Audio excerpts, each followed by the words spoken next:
Our next main subtopic, still under main sources of conflict, is conflict which may arise as a result of different personality types.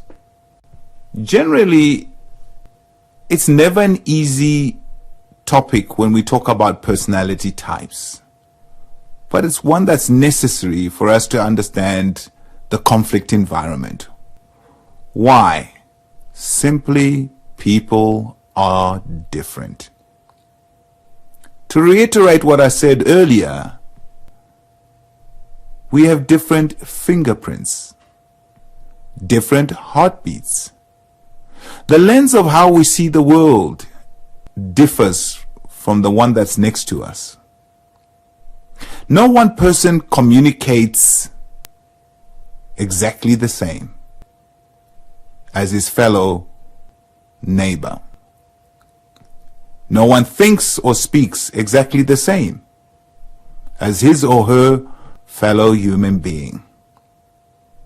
And so therefore there's a need to understand diversity of personality so as to better understand and create a good working environment.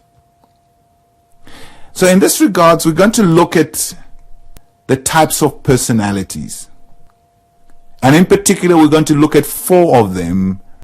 And so we'll start with the first one, which talks about introverts.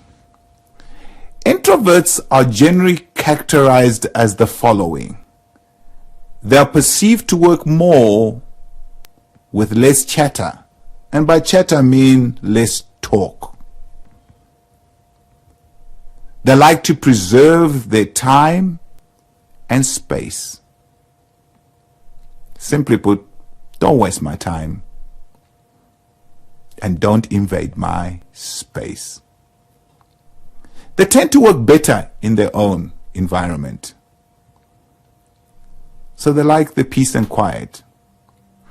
They struggle with social interaction, and therefore they prefer one-on-one interaction when discussing anything in depth.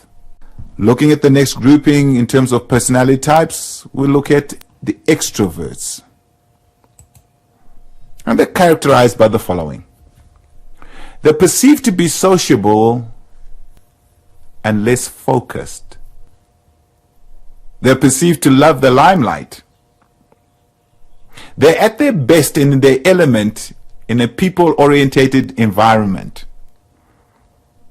They are motivated when their egos are stroked in the public domain. They thrive on interaction with others. And they excel at thinking on their feet. In other models of personality types, these will be perceived as the peacocks. See me, see my feathers, see how good I am. Looking at the next grouping when it comes to personality types, we'll look at the perceivers. These are generally characterized as follows. They are both adaptable and unconventional. They are deemed to be productive when actively engaged. They have an unconventional approach to their jobs. They recognize their creativity. And these are the out-of-the-box thinkers. They don't like to be limited in their thinking approach. And the last group that we're going to look at is what they call the judges. And again, these are characterized as follows. They're well organized, but tend to be rigid. Best enlisted in productive development, planning, and scheduling. They're the masters of that. They are thorough thinkers with attention to detail. They're adverse to changes, especially last-minute ones. They are proficient detail planners.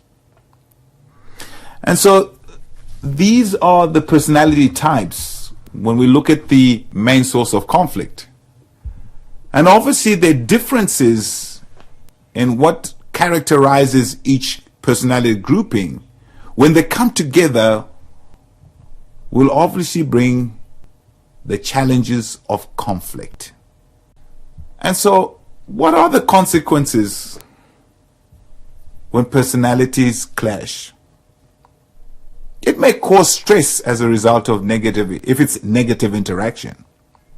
It can result in both physical and mental disintegration. It could have an impact on health issues. It could be a situation where people even quit their jobs. It could impact on productivity by lowering productivity, jeopardize projects. It could sap people's energies within organizations. And as a result, we see a dip in progressive outcomes within the organizations. That's the negative side. At the same time, it could have a positive impact where synergies or coming together of these personality could be something positive and something good.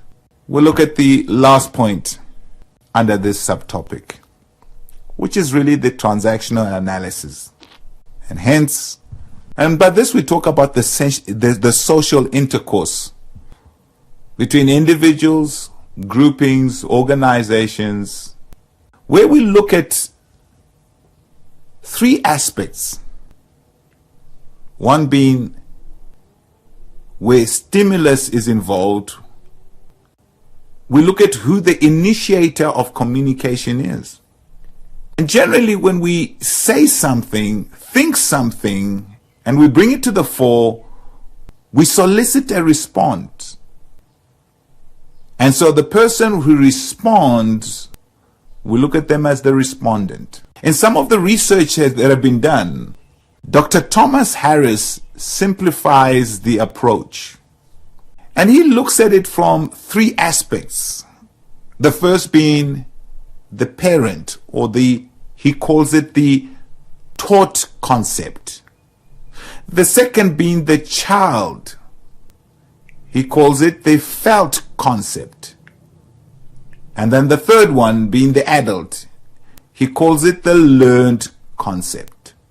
And so, in the work environment, we tend to look at it from the adult or learned concept. And here we're looking at the egos that are stated.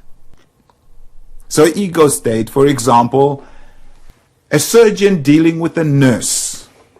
Because they've worked in partnership for some time, he may be doing a intricate procedure, operating on somebody's brain, and he'll stretch out his hand without saying anything, meaning he needs some forceps. The nurse, because of that environment, because in the adult environment, will respond accordingly. And so we can see the grouping from an adult ego perspective. But if the nurse does not respond accordingly, it may jeopardize what is happening at the time. It means that the surgeon was looking for an added response, but now is getting probably a child felt concept. And so conflict emerges. Obviously, in more complex analysis, it will give you what the social intercourse is when there is a conflict between management and workers. And so it creates, it's really in a nutshell just talking about the stimulus, which is the initiator, soliciting a response from the respondent. And in each case, it may be one is the initiator, one is the respondent, and so we look at what the stimulates solicits as a response and at what level they are operating at, and hence